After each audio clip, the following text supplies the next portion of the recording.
Le PDCI de Thiam, donc la Thiamerie, demande à Alassane Ouattara de se joindre à lui dans un contre-appel pour bloquer l'initiative de Benoît du 14 juillet 2024 lancée par le président Gbagbo. Alors je voudrais en profiter pour appeler les apprentis philosophes que je n'ai pas fini de former en Côte d'Ivoire et qui sont devenus les communicants d'Alassane Dramane Ouattara et de Tidiane Thiam. Vous ne pouvez pas vous en sortir après cette déclaration. Vous ne pouvez inventer aucune acrobatie, aucune démonstration que Tidiane Thiam par là même n'a pas renoncé à appartenir à l'opposition. Vous ne pouvez pas démontrer que par là même Tidiane Thiam et la Thiamerie sont en réalité des tops de la Ouattari dans l'opposition pour la trahir le moment donné et aller se partager le gâteau du pouvoir, conformément aux instructions du néocolonialisme français, de l'impérialisme occidental, qui sont les maîtres réels de Thiam et de Ouattara, et qui veulent les utiliser comme leurs deux fers au feu pour capturer continuellement la Côte d'Ivoire. Une pseudo-opposition et un régime illégitime sont appelés à s'unir pour donner l'impression d'une concurrence et par la suite s'entendre à la barbe des Ivoiriens. Voilà ce que révèle ce qui est là. Or, j'ai donné avant la déclaration de ce secrétaire exécutif du PDCI RDA de Thiam, avant la déclaration de la Thiamerie, sur la base du communiqué assassin signé par le PDCI contre le GPS, j'avais déjà dit que le PDCI de Thiam n'est plus dans l'opposition et en fait ne l'a jamais été. C'est une trahison de la ligne de résistance patriotique républicaine, de la ligne d'honorabilité de son excellence le docteur Aimé-Henri Konan Bédié, paix à son âme, président du PDC-RDA, qui a présidé au Conseil national de transition face à Ouattara Dramane, au risque de sa vie. C'est une trahison, je l'avais dit. Maintenant, vous avez la preuve absolue.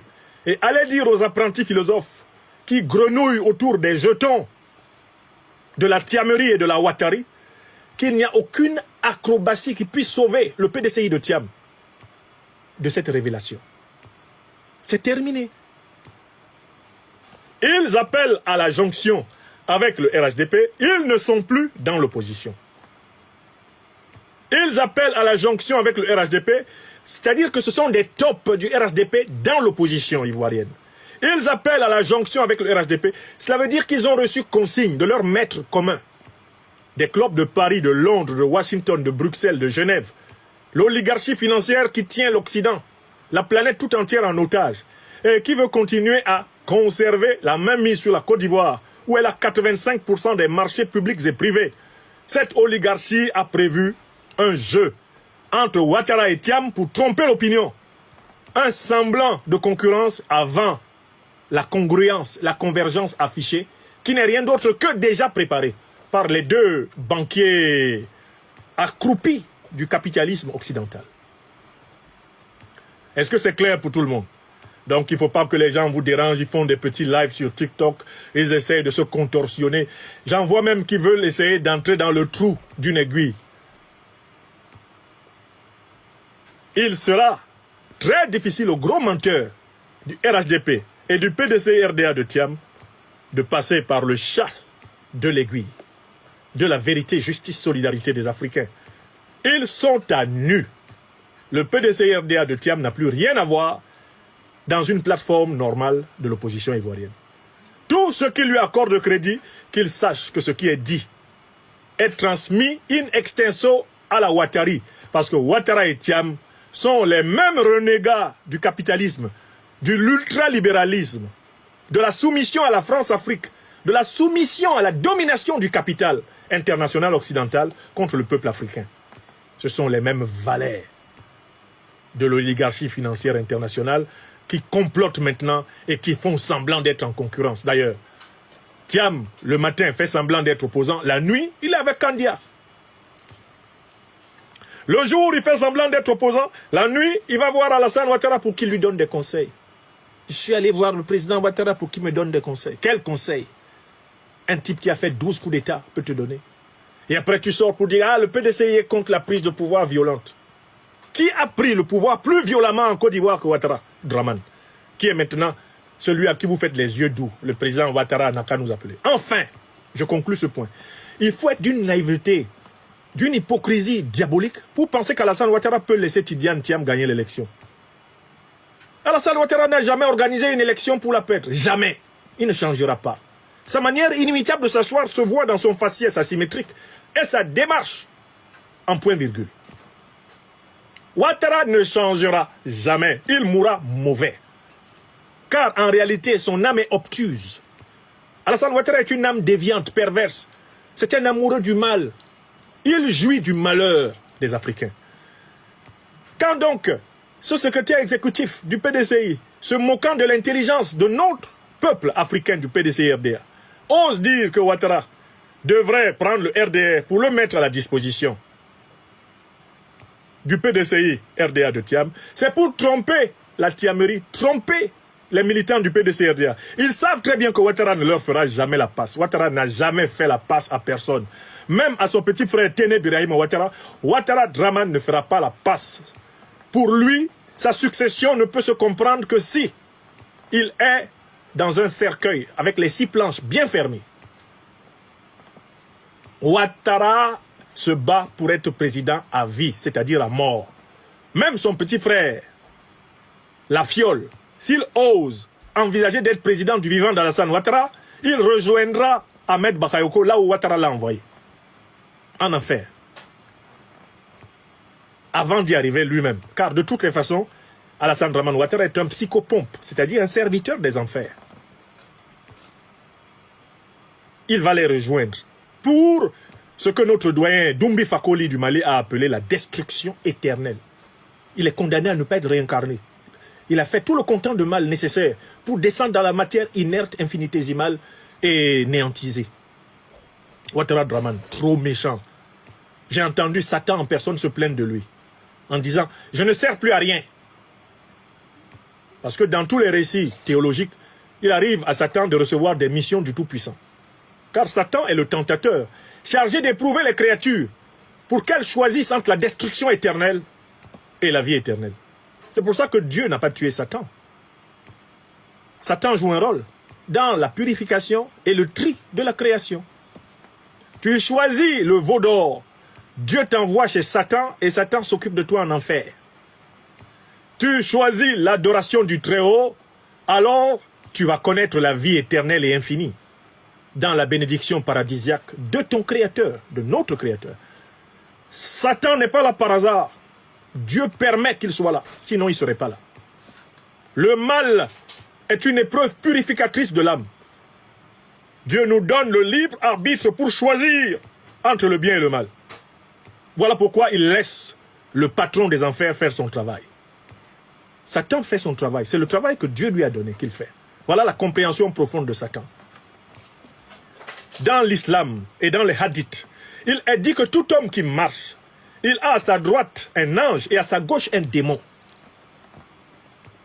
Et c'est lui qui choisit d'écouter tantôt l'un, tantôt l'autre. Ce n'est pas la faute de Dieu. Dieu, lui, nous a donné le discernement. Il nous a donné une certaine liberté. Écoute. Si tu tends l'oreille à gauche pour écouter le diable, tu ne te plains pas après d'aboutir en enfer. Si tu tends l'oreille à droite pour écouter l'ange qui est là, à côté de toi, ah ben tu n'es pas étonné de te retrouver après ta mort au paradis. Voilà ce qu'enseigne toute théologie profonde. Le professeur Franklin Nyamsi vient en 8 minutes de nous donner des explications claires sur le cas de Tidjane Thiam, sur sa sortie, je vais dire la sortie de son parti politique, le PDCI-RDA, et leur nouvelle vision politique. Moi, je l'avais déjà dit, c'est comme pendant plusieurs années, depuis le retour de Charles Blé Goudé, du président Laurent Gbagbo, j'ai commencé depuis le début à dénoncer Charles Blé Goudé en disant que c'était un traître. Et pas mal de personnes n'ont pas compris en disant non, c'est l'opposition, il ne faut pas. Aujourd'hui, c'est pareil.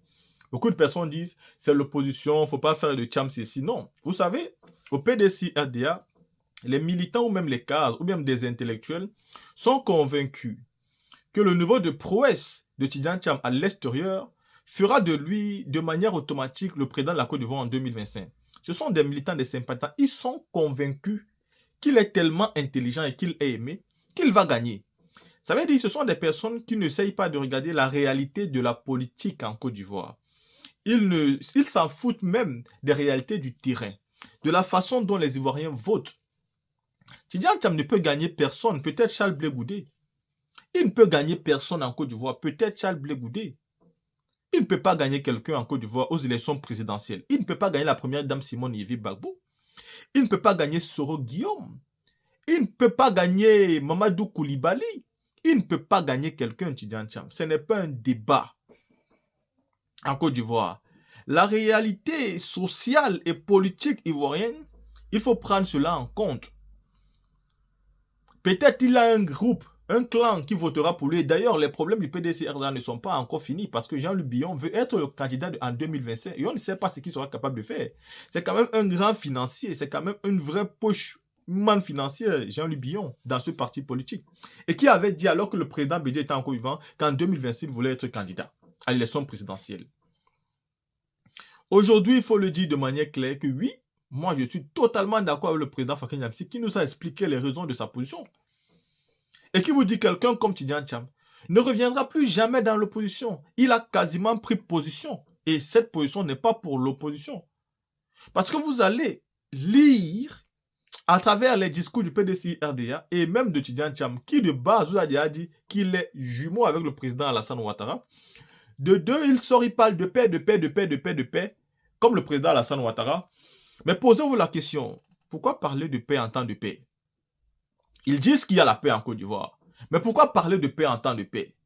À quoi ça rime? Qu'est-ce qu'on cache?